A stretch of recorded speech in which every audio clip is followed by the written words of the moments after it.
പ്രസാദ് കൂടി ചേരുകയാണ്. പ്രസാദ്, നോബിളും റോഷിപാലും പറഞ്ഞതുപോലെ തിരുവനന്തപുരം DCC പുനഃസംഘടന അതിൽ ആശയക്കുഴപ്പമുണ്ടെന്നാണ് മനസ്സിലാക്കുന്നത്. ചെമ്പഴന്തി അനിലിനായി കടുംപിടുത്തത്തിലാണ് VD സതീശൻ എന്ന് മനസ്സിലാക്കുന്നു.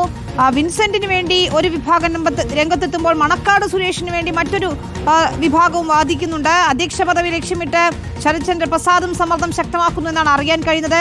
ഈ തർക്കം തുടരുന്ന സാഹചര്യത്തിൽ എങ്ങനെയായിരിക്കും സമവായം? N ശക്തനെ മാറ്റേണ്ടതില്ല എന്ന തീരുമാനത്തിലേക്ക് ഒടുവിലെത്തുമോ? വിനീത, തിരുവനന്തപുരത്ത് കടുംപിടുത്തം എന്നൊന്നും പറഞ്ഞാൽ പോരാ. തിരുവനന്തപുരത്ത് പിടിവലിയാണ് DCC അധ്യക്ഷന് വേണ്ടി. പല രീതിയിലാണ് ഓപ്പറേഷനുകൾ നടക്കുന്നത്. ഇതിൽ ഏറ്റവും പ്രധാനം VD സതീശനാണ്.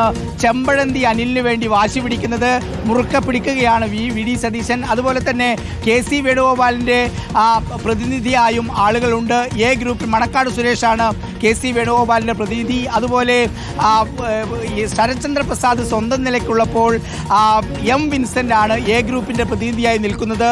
ഇങ്ങനെ ചർച്ചകൾ വളരെ രീതിയിൽ സജീവമായ രീതിയിൽ പുരോഗമിക്കുന്നു. പിടിവലികൾ തുടരുന്നു. വലിയ രീതിയിൽ തർക്കങ്ങളും വിമർശനങ്ങളും എല്ലാം പരസ്പരം നടക്കുകയും ചെയ്യുന്നു. അങ്ങനെ ഇരിക്കുമ്പോൾ ഇനിയിപ്പോൾ തർക്കത്തിനൊന്നും വേണ്ട, നിലവിൽ താൽക്കാലിക സ്ഥാനത്തേക്ക് വന്ന ശക്തൻ തന്നെ തുടരട്ടെ എന്ന ഒരു അഭിപ്രായം കൂടി ഒരു ഭാഗത്തേക്ക് വരികയാണ്. അങ്ങനെ ഒരു 4-5 ആളുകൾ ചേർന്ന് പിടിവലി നടക്കുകയാണ് DCC പ്രസിഡന്റ് സ്ഥാനത്തേക്ക്. പക്ഷേ അങ്ങനെ പറയുമ്പോഴും തിരുവനന്തപുരം ജില്ലക്കുള്ള ഒരു പ്രത്യേകത, ഏറ്റവും മോശം പെർഫോമൻസ് കോൺഗ്രസ് പാർട്ടി കാഴ്ചവെക്കുന്ന ഒരു ജില്ലയാണ് തിരുവനന്തപുരം എന്നോർക്കണം. ഒരൊറ്റ MLA മാത്രമാണുള്ളത്. തിരുവനന്തപുരം കോർപ്പറേഷനിലാണെങ്കിൽ 3ാം സ്ഥാനമാണ് കോൺഗ്രസിനുള്ളത്.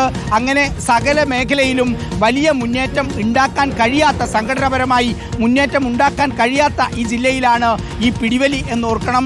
VD സതീശൻ ഞാൻ നേരത്തെ പറഞ്ഞതുപോലെ ചെമ്പഴന്തി അനിലിന് വേണ്ടി വാദിക്കുമ്പോൾ KC വേണുഗോപാൽ മണക്കാട് മണക്കാട് സുരേഷിൻ്റെ കൂടെയാണ്. നേരത്തെ പറഞ്ഞതുപോലെ ശരത്ചന്ദ്ര പ്രസാദിന് വലിയ രീതിയിൽ ഗ്രൂപ്പോ നേതാക്കളോ ഒന്നില്ലെങ്കിൽ പോലും സ്വന്തം നിലയ്ക്ക് മുന്നോട്ട് പോകുന്നു. ആരെ തിരഞ്ഞെടുക്കും എന്ന് വലിയ ചർച്ച നടക്കുമ്പോൾ A വിഭാഗത്തിൻ്റെ പ്രതിനിധിയായി M വിൻസെൻ്റ് കൂടി വരുന്നു. അതിനിടയിലൂടെ നമ്മൾ നേരത്തെ പറഞ്ഞതുപോലെ N ശക്തൻ തുടരുമോ എന്ന ചോദ്യമുയരുന്നു. തിരുവനന്തപുരത്ത് തർക്കം അതിരൂക്ഷമാണ്. തർക്കം എന്ന് പറഞ്ഞാൽ പോരാ വിനീത, നമ്മൾ നേരത്തെ പറഞ്ഞതുപോലെ പിടിവലിയാണ് DCC അധ്യക്ഷ സ്ഥാനത്തേക്ക്.